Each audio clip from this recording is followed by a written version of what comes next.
Assalamualaikum warahmatullahi wabarakatuh.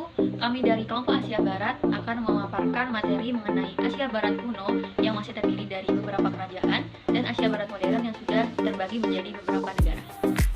Yang dimana materi itu sendiri akan dibacakan oleh saya sendiri, Fi Alarta, sebagai moderator sekaligus pemateri, kemudian Melati Aisyah, Nana Maulidia, Ahlan Azam, Muriwandatul Fitriyah, Deva Fidiah, dan Nabila Azhar. Asia Barat secara umum. Asia Barat atau bisa dikenal dengan Asia Barat Daya merupakan suatu wilayah yang berada di bagian barat dari benua Asia. Istilah tentang Asia Barat ini sering digunakan dalam tulisan-tulisan arkeologi pada masa prasejarah daerah itu. Para ahli geografi terusi dengan ambiguitas tentang istilah Timur Tengah yang lebih populer daripada istilah Asia Barat.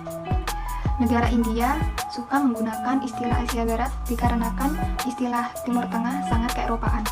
Adapun negara-negara utama seperti Kekaisaran Assyria Baru, Kekaisaran Babilonia Baru, Kekaisaran Armenia, dua kerajaan Yahudi kuno atau Israel, Kekaisaran Seleukia, dan Kekaisaran Romawi Timur. Letak astronomis Asia Barat yaitu 26 derajat lintang utara sampai 48 derajat lintang utara dan 67 derajat bujur barat sampai 125 derajat bujur barat. Letak geografis Asia Barat yaitu Eropa Timur bagian selatan, Asia Tenggara dan Asia Selatan bagian timur, Eropa bagian utara, dan Afrika bagian barat. Iklim di Asia Barat itu kering dan semi kering. Wilayah ini terdiri dari padang rumput, rangelands, gurun, dan pegunungan. Ada dua fenomena angin yang terjadi di wilayah Asia Barat yaitu seperti angin syarqi dan angin syamal.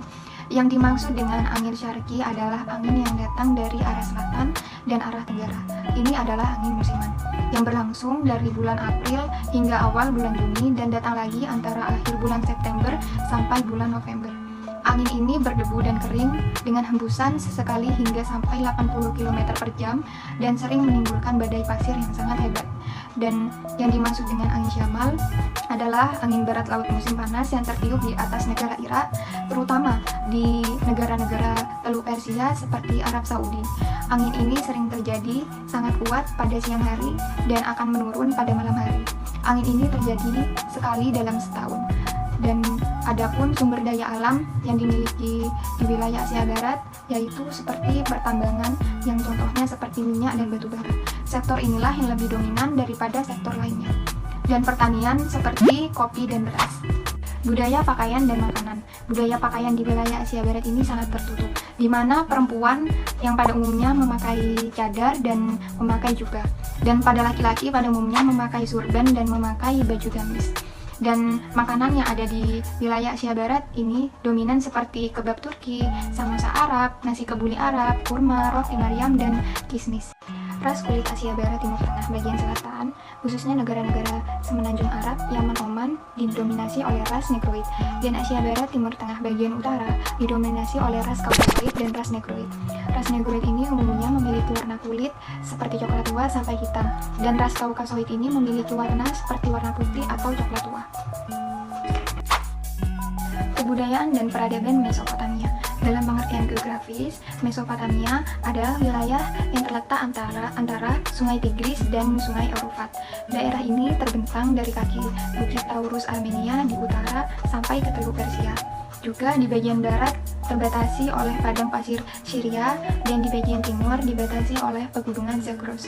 Secara alami, daerah Mesopotamia dibagi ke dalam dua bagian, yaitu Mesopotamia atas dan Mesopotamia bawah, atau disebut dengan Babilonia. Pada masa tersebut, Mesopotamia atas mempunyai dua pusat peradaban besar. Satu berada di wilayah Eufrat atas yang meliputi kota-kota tua seperti Carchemish, Haran, Gozan, Habur, dan Mari. Di wilayah ini berdiri kerajaan Hurrian di Mitanni pada abad ke-15 dan kerajaan Amorid di Mari pada abad ke-18. Kemudian di bagian Mesopotamia bawah adalah situs bangsa Sumeria dan Akkadia kuno. Secara alami juga terjadi dan terbagi menjadi dua bagian, yaitu bagian utara dan bagian selatan. Pada bagian utara ini berpusat di sekitar wilayah Babilonia. Baik, untuk kerajaan pertama yang ada di Asia Barat pada masa peradaban kuno adalah kerajaan Sumeria.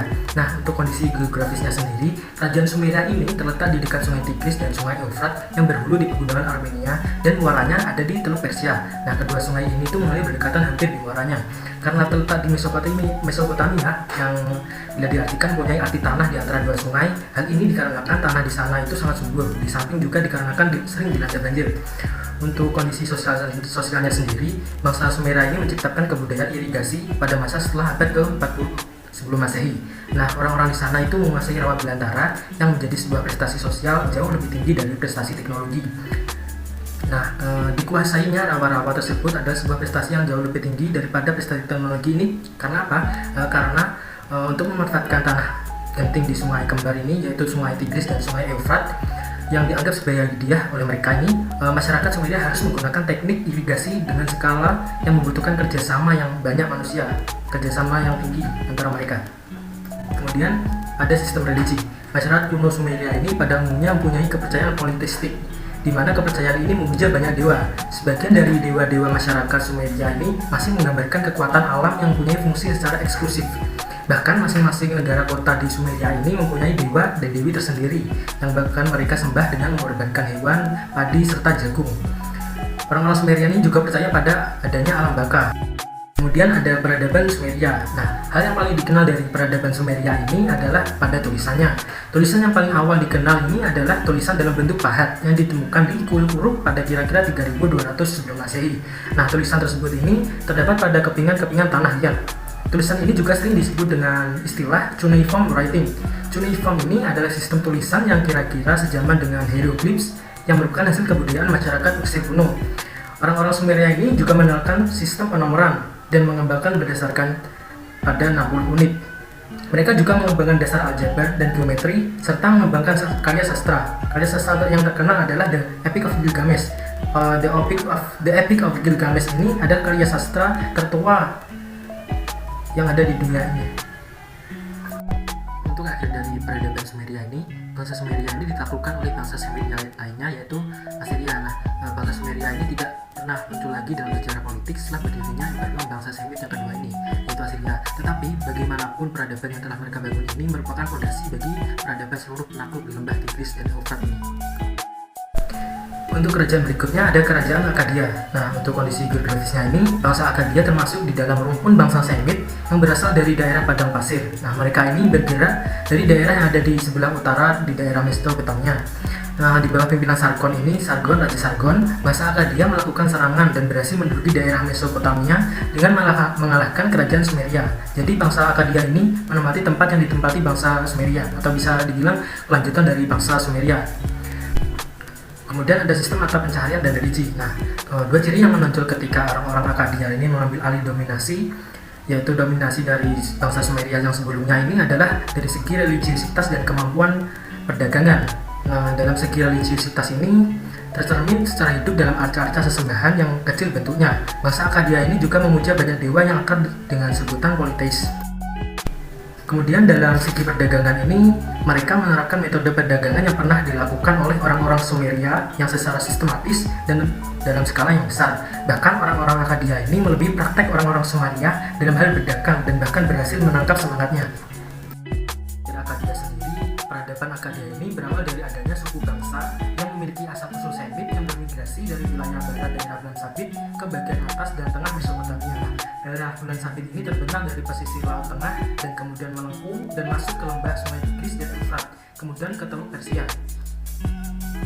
Sargon I, raja di Akkadia, di Agade ini memimpin selama 55 tahun terhitung dari 2371 sampai 2316 sebelum Masehi, dan dinasti yang didirikan ini bertahan sampai sekitar 2230 sebelum Masehi. Nah, jika dilihat dari peradabannya ini, kerajaan Akkadia sebenarnya adalah adopsi dari kerajaan yang pernah ada sebelumnya. Akkadia ini mengadopsi peradaban dari pendahulunya, yaitu Sumeria, nyaris secara en bloc, atau bisa dibilang serentak atau bersama gitu, termasuk tulisan dan bahkan agamanya juga sama. Untuk akhir dari peradaban Akkadia ini, kekaisaran Akkadia runtuh setelah tahun 2200 sebelum Masehi. Nah, kejatuhan bangsa Akkadia ini dikarenakan suku orang Gunung Gutia yang menaklukkan banyak wilayah Akkadia, dan dinasti Sargon di Akkadia ini hanya bertahan sekitar 150 tahun. Berikutnya ada kerajaan Babilonia Lama. Untuk kondisi geografisnya sendiri, Babilonia ada wilayah kebudayaan kuno di pusat selatan Mesopotamia atau bisa dibilang dengan Mesopotamia bawah. Seperti sebelum-sebelumnya, wilayah ini tanahnya subur selain dikarenakan curah hujan dan sungainya, juga karena tanahnya yang rendah. Untuk sistem sosialnya sendiri, sistem sosial dari Babilonia ini berbentuk dengan adanya Undang-Undang Hammurabi yang menunjukkan adanya struktur pemerintahan. Undang-undang ini dilaksanakan di sejumlah negara kota dari Babilonia. Sekitar pertengahan abad ke-17, Hammurabi mengumpulkan beberapa kode hukum yang ada di masyarakat sekitar dan kemudian mengkompilasikan menjadi undang-undang yang seragam dan digunakan di seluruh wilayah Imperium Babilonia. Berikutnya ada sistem mata pencaharian dan religi. Sama seperti kerajaan-kerajaan sebelumnya, mata pencaharian dan sistem ekonomi yang banyak diterapkan oleh masyarakat Babilonia ini jika dilihat dari aktivitas kesehariannya adalah perniagaan atau perdagangan. Barang yang mereka perjualbelikan berupa logam, perunggu atau timah putih dan hitam. Tak hanya itu, perdagangan gandum, sutra, kayu manis, dan lain-lainnya juga diperdagangkan. Untuk kepercayaan masyarakat Babilonia sendiri adalah politeisme. Walaupun demikian, sistem kepercayaan masyarakat Babilonia ini juga mempunyai kekhasan tersendiri, yaitu sebagai panduan pengamatan terhadap alam semesta serta cuaca. Tata cara pemujian dewa-dewinya juga dianggap sebagai pelindung. Dan yang terakhir ada peradaban dari Babilonia lama. Sebelumnya, Babilonia ini dikenal sebagai penguasa Babilonia sekaligus penguasa dunia terbesar sepanjang sejarah kuno. Nah, Hammurabi ini berhasil merumuskan dan mengkodifikasi hukum-hukum yang berlaku di Babilonia seperti penjelasan sebelumnya. Kemudian untuk akhir dari peradaban Babilonia, setelah tahun 1800 sebelum Masehi, Babilonia lama mengalami masa kemunduran atau masa transisi di kawasan Mesopotamia, yaitu masa disintegrasi. Nah, disintegrasi kerajaan ini mengalami perjalanan yang sangat panjang selama 6 abad dengan ditandai oleh berdirinya banyak dinasti-dinasti kecil. Kemudian ada kerajaan Assyria. Untuk kondisi geografis, peradaban Assyria ini merupakan salah satu peradaban awal di dunia yang terletak di kawasan Mesopotamia atau Asia Barat. Nah, bangsa ini telah menetap di hulu sungai Eufrat dan sungai Tigris sejak 3000 tahun sebelum Masehi. Di sana mereka membagi kota Asur dan Nineveh. Karena di hulu, jadi mereka tinggal di tempat yang lebih tinggi dari peradaban sebelumnya. Untuk sistem sosial, Assyria muncul pada abad ke-14 sebelum Masehi sebagai kekuasaan militer. Raja yang menjadikannya sebagai kekuasaan militer adalah pada masa Raja Sarkon kedua. Kerajaan Assyria ini dipimpin oleh Raja Sarkon yang terkenal kejam. Bahkan pada tahun 792 sebelum Masehi, dia menaklukkan Samaria, yaitu ibu kota dari kerajaan Israel, dan menahan pembesar-pembesar dari 10 bangsa Israel tersebut. Kemudian ada sistem mata pencaharian dan religi. Basis ekonomi masyarakat Assyria ini adalah sabut tanah agrikultural yang kaya di wilayahnya sendiri. Lokasinya ini di antara tepi kiri sungai Tigris dan kaki barat daya dataran Zagros. Nah, pertanian masyarakat Assyria ini sangat bergantung pada bukan irigasi, tetapi curah hujan untuk tanaman agrikultur. Kemudian Assyria ini menganut kepercayaan banyak dewa atau politeisme. Dewa tertinggi dalam kepercayaan Assyria ini adalah dewa matahari yang bernama Dewa Asur. Nah, Dewa Asur ini dalam peninggalan arkeologis bangsa Assyria sering dilambangkan dengan ikonografi matahari. Untuk peradabannya, peradaban Assyria ini banyak terpengaruh oleh peradaban Babilonia. Dengan mengambil peradaban bangsa lain, bangsa Assyria telah mengembangkan peradabannya hingga hampir ke seluruh penjuru dunia. Walaupun demikian, mereka tidak serta-merta menjiplak peradaban bangsa lain. Sumber peradaban mereka yang asli ada di dalam bidang seni pahat, arsitektur, dan seni lukis. Terkadang bangsa Assyria ini juga dipandang sebagai bangsa Romawinya Asia. Nah, hal ini itu dikarenakan sebagaimana bangsa Romawi, Assyria juga berhasil mendirikan kekuasaan yang begitu luas. Untuk akhir dari peradaban Assyria sendiri, kemunduran bangsa Assyria disebabkan oleh kekejatan rajanya sendiri yang membawa implikasi dan reaksi dari kalangan bawah. Tak hanya itu, keruntuhan kerajaan ini juga dikarenakan peperangan yang terjadi terus-menerus di dalam kerajaan bahkan di luarnya. Kerajaan Babilonia Baru. Kekaisaran Babilonia Baru atau Kekaisaran Khaldea adalah periode dalam sejarah Mesopotamia yang dimulai pada tahun 626 sebelum Masehi di bawah kepemimpinan Raja Nabopolassar dan berakhir pada tahun 539 sebelum Masehi di bawah kepemimpinan anaknya yakni Nebukadnezar. Selama 3 abad sebelumnya, Babilonia dikuasai oleh bangsa sesama penutur bahasa Akkadia sekaligus tetangga mereka di utara yaitu Assyria. Selama periode tersebut, Babilonia menikmati status yang penting. Assyria berhasil menjaga kesetiaan Babilonia selama periode Assyria Baru, entah melalui pemberian hak-hak istimewa yang terus-menerus bertambah atau melalui tindakan militer. Akan tetapi, semuanya berubah pada tahun 627 sebelum Masehi dengan matinya pemimpin kuat Assyria terakhir yakni Ashurbanipal. Di bawah pimpinan Nabopolassar, orang Babilonia memberontak Dengan bersekutu bersama bangsa Medes, Babilonia menghancurkan kota Nineveh, ibu kota Assyria, pada tahun 612 sebelum Masehi. Dengan demikian, Babilonia bebas dari kekuasaan Assyria dan menjadi negara merdeka. Periode kekuasaan Babilonia dicirikan dengan perkembangan pesat dalam arsitektur, seni, dan ilmu pengetahuan. Dalam bidang religi, bangsa Babilonia menyembah banyak tuhan, yakni dewa-dewa alam. Marduk merupakan dewa mereka yang terbesar, sedangkan Ishtar diyakini sebagai dewi kasih sayang. Bentuk utama keyakinan mereka adalah kepercayaan terhadap roh-roh jahat. Mereka juga mempercayai ramalan dari langit dan bintang-bintang mengenai suatu peristiwa yang terjadi. Para ahli nujum, Chaldean, mahir dalam bidang perbintangan sehingga mereka tersohor ke penjuru dunia. Sistem mata pencaharian bangsa Babilonia baru, yakni perdagangan berupa pengolahan logam. Babilonia juga terkenal dengan sistem irigasi yang baik. Sebagian besar sistem pertanian di Babilonia telah dipraktikkan, didukung oleh irigasi yang baik. Orang Babilonia juga akrab dengan hewan ternak. Terbukti dari mereka banyak menggunakan hewan sebagai alat transportasi. Hewan yang dipelihara sebagai hewan peliharaan adalah domba, kuda, dan lain-lain. Dalam bidang kesenian dan bangunan, peradaban Babilonia tentu sangat terkenal. Babel menghasilkan begitu banyak tanah liat sehingga sebagian besar bangunan yang dibangun di sana menggunakan tanah liat. Selain perkembangan arsitektur berhiaskan tanah liat, jadi batu-batu di sana sangat berharga karena bisa dijadikan patung. Sebagian besar patung-patung yang dihasilkan berbentuk 3 dimensi. Beberapa hasil dari keindahan arsitekturnya adalah taman gantung, menara Babel, dan zigurat. Keruntuhan kerajaan Babilonia. Setelah Nebukadnezar wafat, Babilonia baru hanya bertahan selama 6 tahun. Anaknya Awil-Marduk memerintah selama 3 tahun sebelum terbunuh. Kemudian, seorang pangeran Suriah, Nabu-Naib, merebut kekuasaan Babilonia dan membujuk penduduk di sana untuk menyembah dewanya sendiri, yaitu Sin, bukan dewa Marduk. Sementara itu, seorang raja baru dari Persia, yaitu Cyrus II, mulai menunjukkan kehebatannya. Cyrus II berambisi mengambil alih Mesopotamia dan mendirikan kerajaan Persia. Untuk itu, Cyrus II menyerbu Babilonia dan merebut kota Babel pada tahun 539 sebelum Masehi. Babilonia kemudian diperintah oleh bangsa Persia selama lebih dari 2 abad dalam suasana yang relatif damai dan stabil, hingga kemudian datang Alexander Agung mengalahkan bangsa Persia dan merebut Babel pada tahun 330 sebelum Masehi serta menjadikannya ibu kota. Kebudayaan dan peradaban Persia. Persia, istilah tersebut lebih tepat jika merujuk pada wilayah Iran Selatan, yang dulu dikenal dengan Persis atau Parsa. Parsa adalah nama seorang pengembara Indo-Eropa yang berimigrasi dari daerah tersebut sekitar tahun 1000 sebelum Masehi. Istilah Parsa pertama kali digunakan pada tahun 844 sebelum Masehi pada masa pemerintahan Raja Asyur-Shalmaneser II. Kerajaan Persia didirikan oleh Cyrus Agung sekitar tahun 550 sebelum Masehi. Kerajaan Persia, atau biasanya disebut Kerajaan Cyrus, memiliki luas wilayah membentang dari semenanjung Balkan Eropa Barat ke lembah Indus di timur atau sekitar 8 juta kilometer persegi dan berpusat di Persepolis sebagai ibu kota. Kerajaan yang disebut juga sebagai Kekaisaran Arsamenid dan Iran kuno ini menjadi pusat peradaban budaya agama, sains, seni, dan teknologi dunia selama lebih dari 200 tahun sebelum akhirnya jatuh ke tangan Alexander Agung pada tahun 330 sebelum Masehi. Setelah Cyrus Agung meninggal, posisinya digantikan oleh Darius I pada tahun 522 sebelum Masehi. Ia menggunakan model untuk administrasi kerajaan besar yang kemudian diikuti oleh kerajaan-kerajaan lain di masa depan. Hukum mulai diberlakukan secara adil dan merata di antara semua warga tanpa pandang bulu. Tidak hanya itu, Darius I membagi kerajaan Persia menjadi 20 provinsi yang lalu dipimpin oleh seorang gubernur.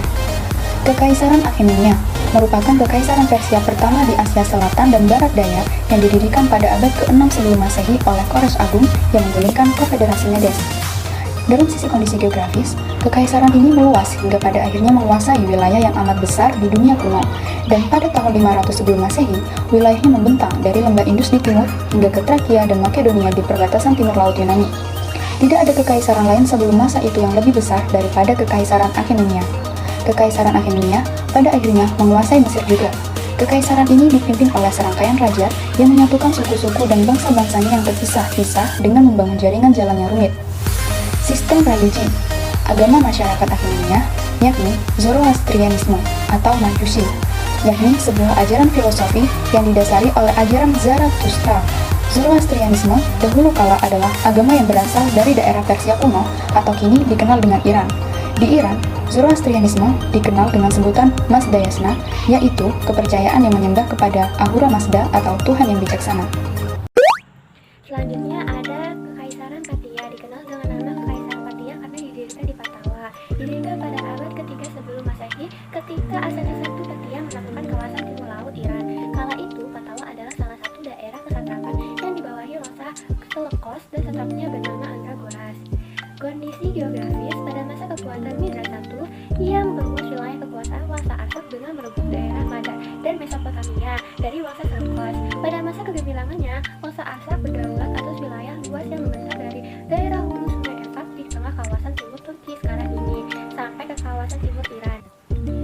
Selanjutnya, pakaian. Jenis pakaian yang biasa dikenakan orang Parthia bila sedang mengendari hewan tunggangan tampak pada acak berwudu seorang bangsawan Parthia yang ditemukan di Syami, provinsi Khuzestan. Acak setinggi 1,9 meter ini tanpa menggunakan jaket, tunik, ikat pinggang, celana panjang longgar yang berlipat-lipat, sabuk kaki, dan ikat kepala. Pakaian semacam ini lazim terlihat pada gambar-gambar dari uang logam Parthia dari pertengahan abad pertama Pramesehi. Selanjutnya, Kekaisaran Sasanian. Kekaisaran Sasania atau Kekaisaran Persia baru merupakan kerajaan ketiga dinasti Iran dan Kekaisaran Persia kedua pada tahun 224 hingga 651 Masehi yang didirikan oleh Ardashir I setelah keruntuhan Kekaisaran Parthia. Masa kekuasaan Sasanian terbentang sepanjang periode abad kuno akhir dan dianggap sebagai salah satu periode yang paling penting dan berpengaruh dalam sejarah Iran. Dalam banyak hal, periode Sasanian menyaksikan pencapaian tertinggi kebudayaan Persia dan melambangkan kemegahan Kekaisaran Iran terakhir sebelum penaklukan Muslim dan berkembangnya agama Islam. Kondisi geografis wilayah ini meliputi wilayah yang kini menjadi Iran, Irak, Armenia, Afghanistan, bagian timur Turki dan sebagian India, Suriah, Pakistan, Kaukasia, Asia Tengah, dan Arabia. Selama pemerintahan Khosrau II tahun 590 sampai 628, Mesir, Yordania, Palestina, Israel, dan Lebanon juga sementara waktu merupakan wilayah kekaisaran ini. Kebudayaan yang unik telah mengubah penaklukan Islam atas Persia menjadi Renaissance Persia. Banyak hal yang kemudian dikenal sebagai kebudayaan, arsitektur, dan penulisan Islam, serta berbagai keahlian lainnya diperoleh dari Sasanian Persia dan kemudian disebarkan pada dunia Islam yang lebih luas. Sebagai contohnya, bahasa resmi Afghanistan yang merupakan dialek dari bahasa Persia dan berkembangan dari bahasa kerajaan bangsa Sasania.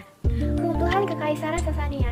Kekaisaran Sasania terus mengalami kemunduran disebabkan oleh kehancuran ekonomi, beban pajak yang berat, perselisihan keagamaan, stratifikasi sosial yang kaku, meningkatnya kekuasaan tuan-tuan tanah di tingkat provinsi, dan pergantian kekuasaan yang cepat. Keadaan ini merupakan faktor-faktor yang memudahkan penaklukan kaum muslimin atas Persia.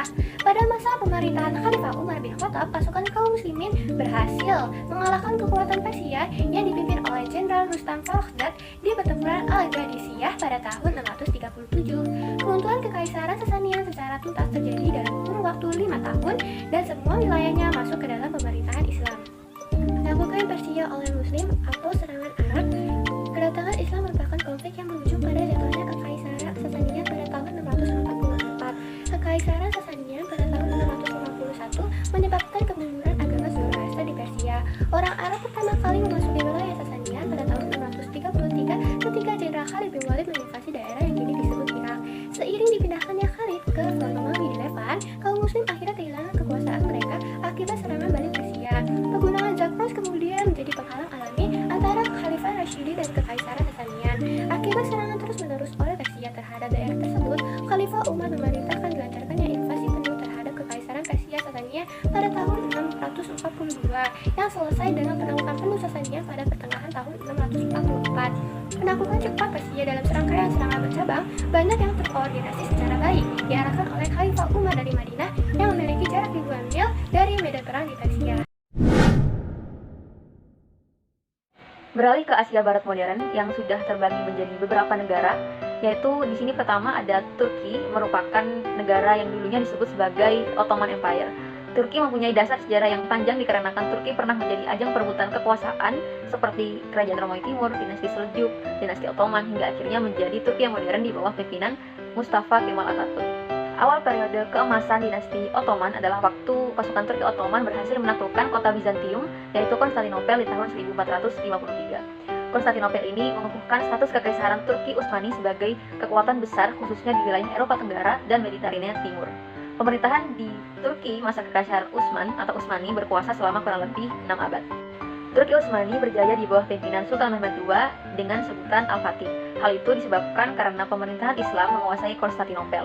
Setelah Sultan Mehmed II, ada juga beberapa pimpinan sultan lainnya yang berkuasa. Namun, di masa setelah kepemimpinan Sultan Murad III, kerajaan Turki Utsmani mengalami kemunduran. Para sultan disebut lebih suka bersenang-senang, sehingga mereka merupakan kepentingan perjuangan umat Islam. Dinasti Turki Utsmani kemudian diserang oleh tentara Eropa seperti Prancis, Rusia, dan Inggris. Alhasil kekuasaannya kian melemah dan juga beberapa negeri kekuasaannya memisahkan diri. Sehingga di tahun 1924 Kekhalifahan Utsmani akhirnya dibubarkan, dan di tahun tersebut kekhalifahan diganti dengan Republik Turki yang dipimpin oleh Mustafa Kemal Atatürk dengan pendirian Republik Turki yang modern dan paham sekularisme. Ibu kota pun dipindah ke Ankara. Saat ini Ankara menjadi ibu kota Turki dan kota terbesarnya adalah Istanbul dengan bahasa resmi yang digunakan yaitu bahasa Turki, dan terletak di Anatolia dan Balkan yang berbatasan dengan Laut Hitam antara Bulgaria dan Georgia, yang berbatasan dengan Laut Aegean dan Laut Mediterania yaitu antara Yunani dan Suria. Mata pencaharian penduduk Turki yaitu berupa tenaga industri, meliputi tekstil, pengolahan makanan, otomotif, elektronik, pariwisata, pertambangan, baja, perkayuan, konstruksi, dan juga kertas. Selain melalui usaha industri, penduduk Turki juga merupakan produsen terkemuka dunia dalam produk pertanian. Agama yang dianut penduduk Turki adalah Islam yang merupakan agama mayoritas di Turki dengan persentase 99,8% umat muslim dari keseluruhan penduduk Turki. Selain Islam, Kristen juga termasuk agama terbesar kedua setelah Islam dengan persentase sekitar 2% dari keseluruhan penduduk Turki. Sebagian besar muslim di Turki menganut paham Sunni dan sebagian kecil lainnya mengikuti kaum Syiah yang terdiri atas berbagai sekte seperti Ja'fari, Alevi, dan Alawi. Sedangkan kaum Kristen di Turki berasal dari komunitas gereja yaitu seperti Gereja Apostolik Armenia, Gereja Ortodoks Syria, Gereja Ortodoks Yunani, Antioquia Yunani, Gereja Ortodoks Bulgaria, Gereja Ortodoks Georgia, Gereja Katolik Roma, Gereja Katolik Kaldea, dan sebagian kecil menganut paham Protestantisme. Negara selanjutnya yaitu Saudi Arabia atau lebih sering dikenal dengan Jazirah Arab yang memiliki banyak gurun pasir di wilayahnya dan merupakan satu-satunya negara mempunyai dua pesisir penting yaitu Laut Merah dan Teluk Persia. Saudi Arabia juga seringkali disebut dengan tanah dua masjid suci yang merujuk pada Masjidil Haram di Mekah dan Masjid Nabawi di Madinah.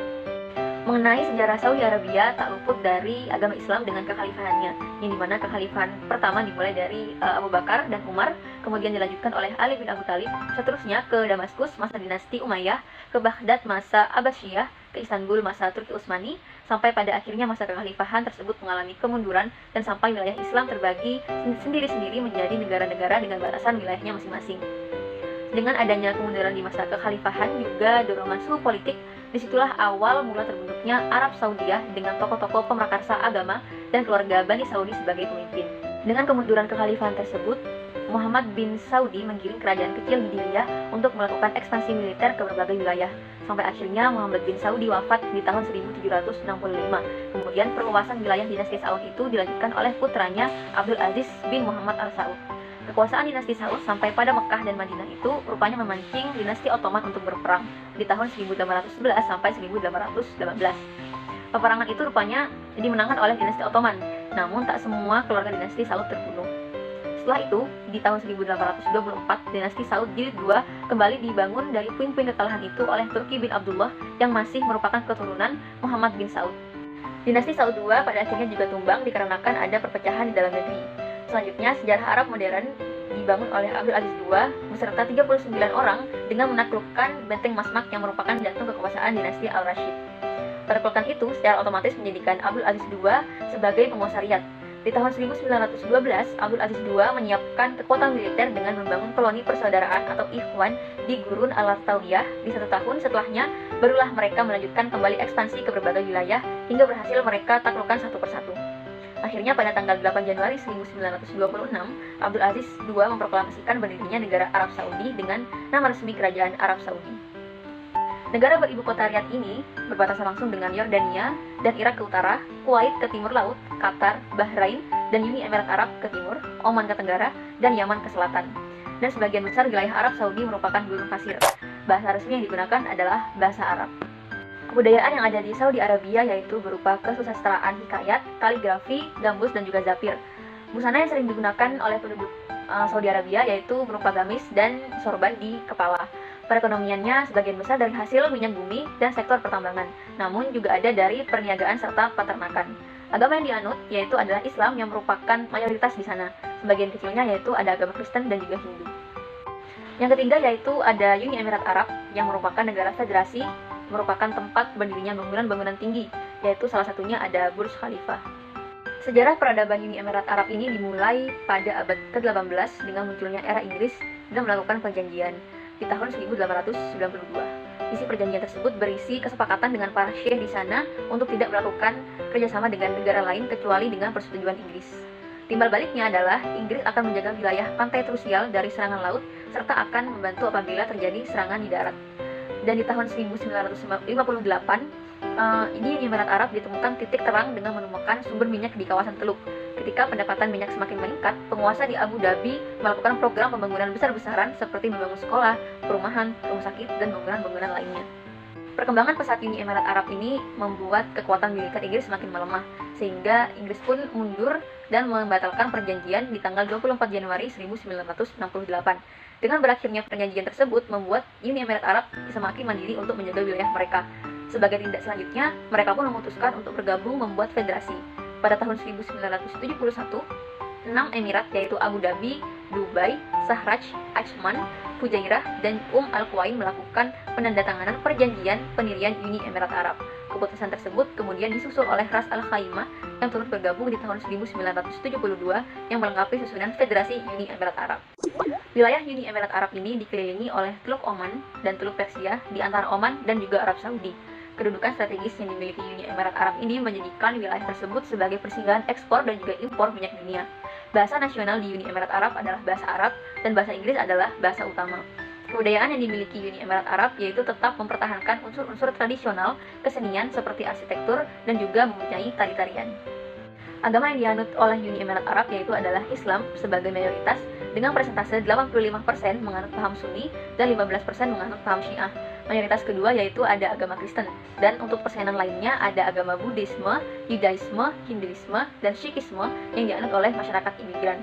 Untuk hasil perekonomian di Uni Emirat Arab awalnya melalui sebuah industri mutiara dan juga penangkapan ikan.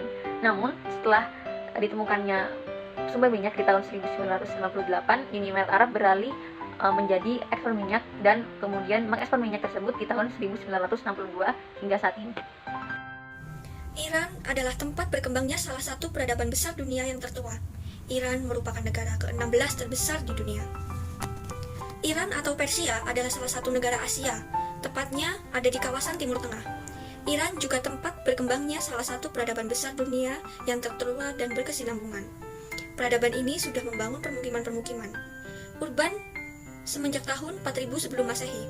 Iran merupakan negara ke-16 terbesar di dunia, yaitu 1/5 besar Amerika Serikat. Sedangkan batas-batas wilayah negara Iran adalah di sebelah utara, Azerbaijan, Armenia, Laut Kaspia, dan Turkmenistan.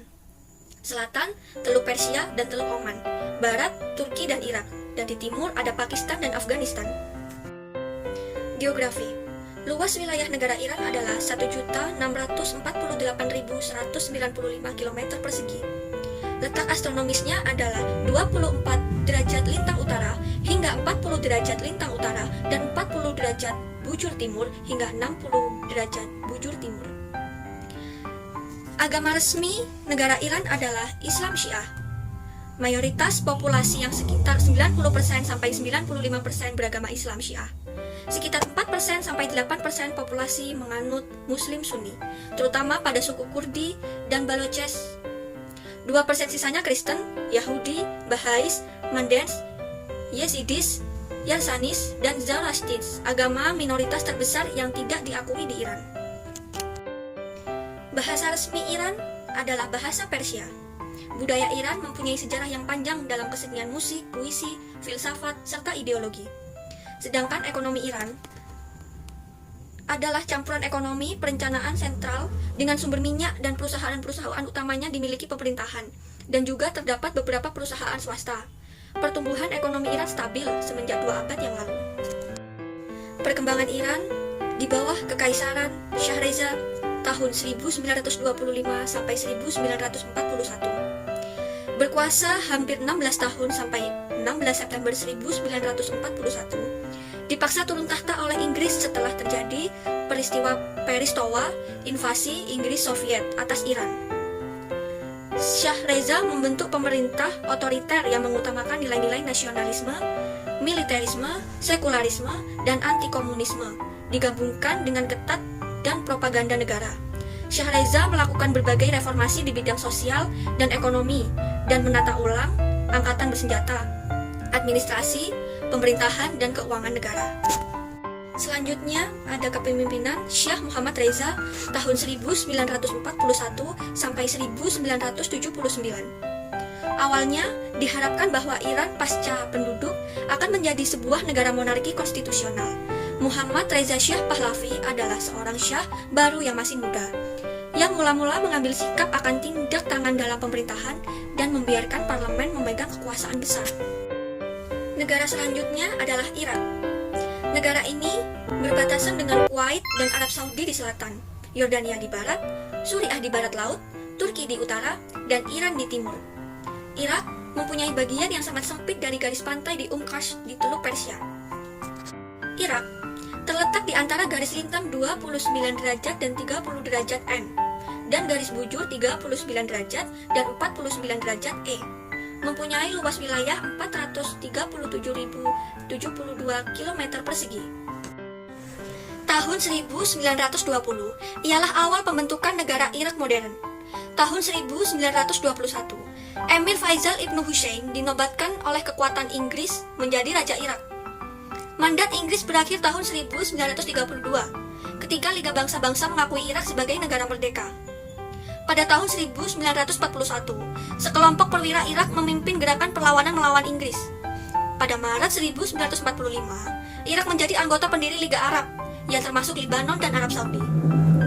Pada Desember 1945, Irak menjadi anggota Perserikatan Bangsa-Bangsa atau PBB. Pada 1950-an, kejatuhan monarki. Pada 14 Juli 1958, Raja Faisal tewas. Pada 17 Juli 1968, Jenderal Ahmad Hasan al-Bakri, yang waktu itu menjabat Perdana Menteri, menjadi presiden tanggal 17 Juli. Ini kemudian dijadikan sebagai hari kemerdekaan Irak. Selanjutnya adalah negara Qatar. Negara Qatar merupakan sebuah negara emirat di Timur Tengah yang terletak di sebuah semenanjung kecil di Jazirah Arab di Asia Barat. Dataran Qatar hanya sebesar 160 km. Luas wilayahnya yang dimiliki Qatar adalah 11.571 km persegi. Satu-satunya batas darat mereka adalah Arab Saudi di selatan dan sisanya berbatas dengan Teluk Persia. Doha merupakan ibu kota Qatar. Tempat tertinggi di Qatar adalah di Jabal Doha. Selanjutnya adalah setelah berada di bawah kekuasaan Utsmaniyah, Qatar ini menjadi protektorat Inggris pada awal abad ke-20 hingga merdeka pada tahun 1971. Qatar dipimpin oleh keluarga Thani sejak awal abad ke-19 dan Sheikh Jassim bin Mohammed Al Thani adalah pendiri Qatar. Qatar merupakan negara monarki dan kepala negaranya saat ini adalah Emir Sheikh Tamim bin Hamad Al Thani. Qatar dapat disebut juga sebagai negara monarki konstitusional maupun monarki absolut tergantung opini. Pada tahun 2003, konstitusi baru disetujui oleh 98% penduduk.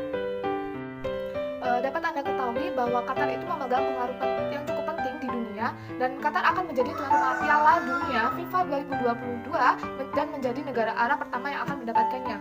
Pada tahun 2017, Arab Saudi, Uni Emirat, Bahrain, dan Mesir itu memutus hubungan diplomatik dengan Qatar dan melabeli negara ini sebagai negara teroris, dan itu menyebabkan krisis diplomatik pada Qatar tahun 2017. Pada awalnya ekonomi Qatar itu difokuskan pada perikanan dan mutiara, namun industri mutiara tersebut jatuh setelah munculnya mutiara yang dibudidayakan oleh Jepang pada tahun 1920-an dan 1930-an. Transformasi ekonomi ini terjadi pada tahun 1940, yaitu ketika ditemukan minyak bumi di lapangan Wuhan.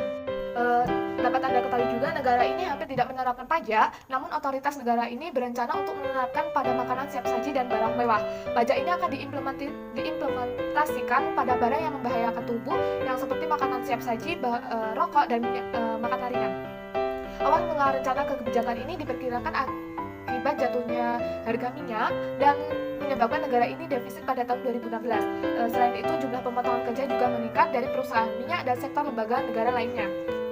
Kebanyakan penduduk Qatar ini beragama Islam, dan Islam juga merupakan agama resmi negara. Selain etnis Arab, Qatar juga terdiri dari banyak ekspatriat yang bekerja di Qatar dalam industri minyak.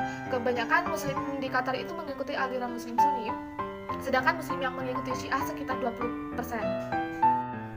Penduduk Qatar itu 67,7% muslim, 13,8% Kristen. Itu penganut Kristen itu kebanyakan berasal dari ekspatriat asal Eropa yang bekerja di Qatar.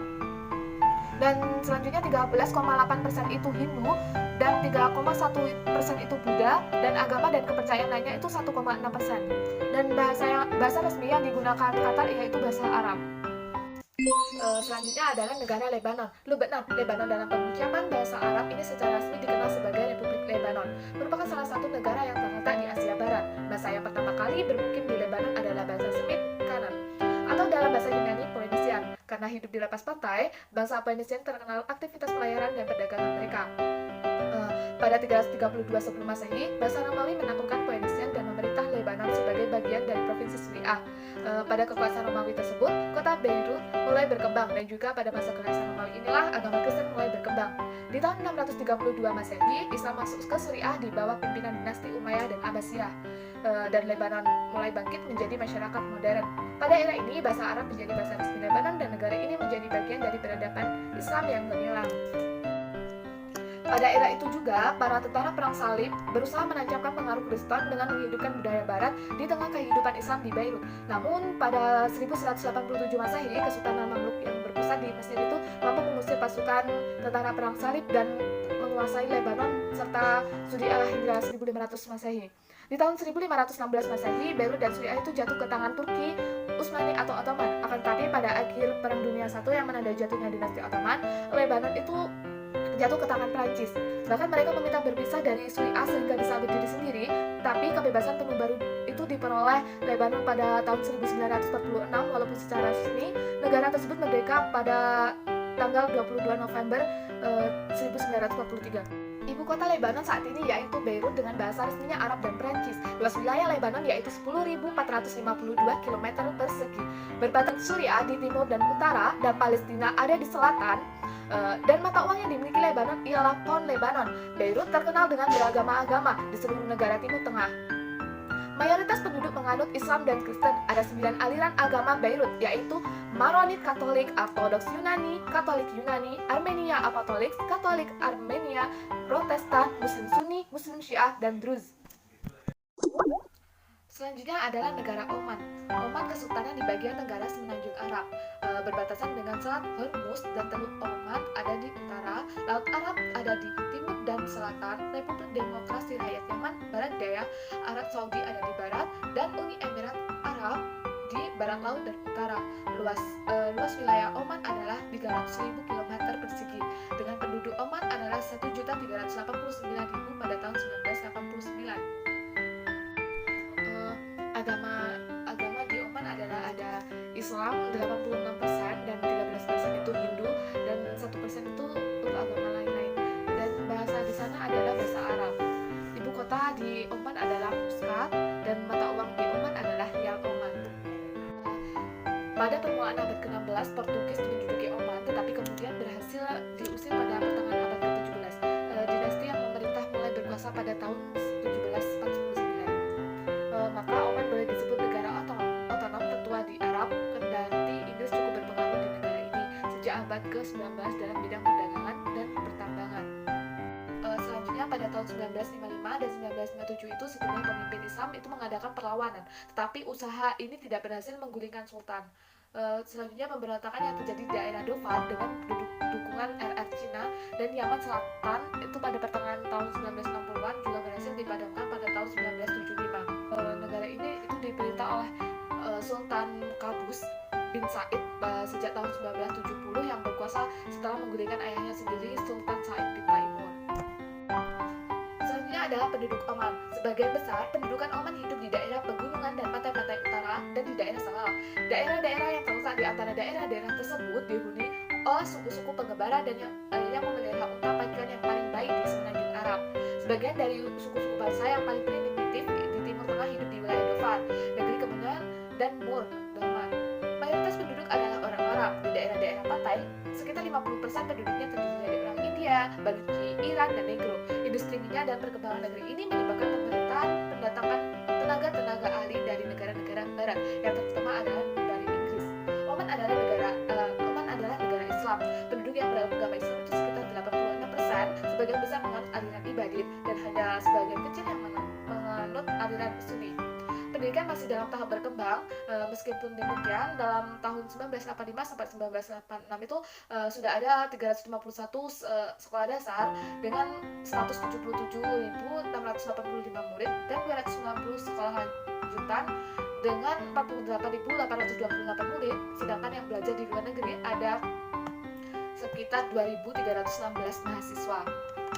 Baik, pemerintahan Oman sebagai sebuah kesultanan, Oman itu dikepalai oleh seorang sultan yang memegang kekuasaan dalam bidang eksekutif, legislatif, dan yudikatif. Dan menjalankan roda pemerintahan, sultan dibantu oleh sejumlah menteri yang memimpin departemen. Di samping itu, sultan juga dibantu oleh sebuah badan penasihat yang beranggotakan 55 orang. Tetapi semua anggota badan ini merupakan pilihan sultan sendiri. Sebanyak 3.700 orang ini, orang tentara asing ini bertugas di Oman, sementara negeri ini sendiri memiliki tentara sebanyak 21.500 orang, angkatan darat 77%, angkatan laut 9%, dan angkatan udara sekitar 14%. Selanjutnya adalah perekonomian Oman. Pertanian sangat terbatas akibat kurangnya sumber air untuk irigasi, tetapi di mana saja permukaan tanah ini terjangkau oleh air, terutama di daerah utara. Di situ tanah menjadi daerah-daerah pertanian yang sangat subur.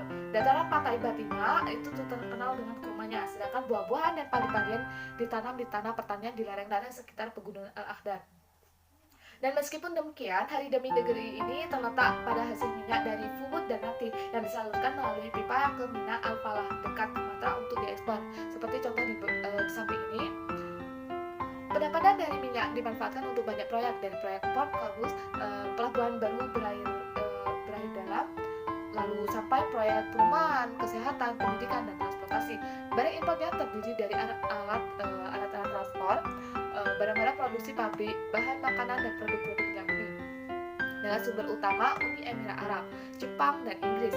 Sedangkan barang ekspor berupa minyak mentah, ikan, tembaga, buah-buahan, dan sayur-sayuran ini diekspor terutama ke Jepang, Uni Emirat Arab, dan negara-negara Arab lainnya. Next, transportasi di Oman belum begitu maju, namun di negeri ini sama sekali tidak ada jalan kereta api. Panjang jalan rayanya tercapai. Baik, selanjutnya ada fisiografi Oman. Wilayah negeri Oman terdiri dari gurun, wadi berbatu-batu, lembah-lembah kering, pasir semak belukar, dan pegunungan yang berbatu-batu dan tandus. Dapat Anda ketahui bahwa negara ini merupakan salah satu negara yang mempunyai iklim yang keras di dunia. Di kota Muscat sendiri kelembapan dan suhu udara itu sangat tinggi. Di daerah pedalaman di perbatasan Gunung Rub Al-Khali, daerah kosong atau gurun Arab besar itu suhu udaranya mencapai 50 derajat Celcius. Hanya di daerah pantai yang menghadap ke arah tenggara, udara terasa agak sejuk, dan hanya daerah pegunungan yang mendapatkan curah hujan yang lebih dari 125 mm per tahunnya. Meskipun demikian, bila turun hujan, airnya itu turun secara mendadak dan sangat lebat, seakan-akan tumpah dari langit. Selanjutnya, pohon kurma dapat tumbuh dengan subur di negara Oman ini, terutama di dataran Batina. Penduduk ini juga membudidayakan berbagai buah-buahan dan padi-padian. Namun beras dan bahan pokok ini harus diimpor. Di daerah pegunungan dapat ditemukan berbagai jenis binatang buruan. Unta dari Oman itu terkenal sebagai unta paling unggul yang ada di semenanjung Arab. Ya, itu tadi pemaparan materi dari kelompok Asia Barat. Kurang lebihnya mohon maaf. Sekian, terima kasih. Wassalamualaikum warahmatullahi wabarakatuh.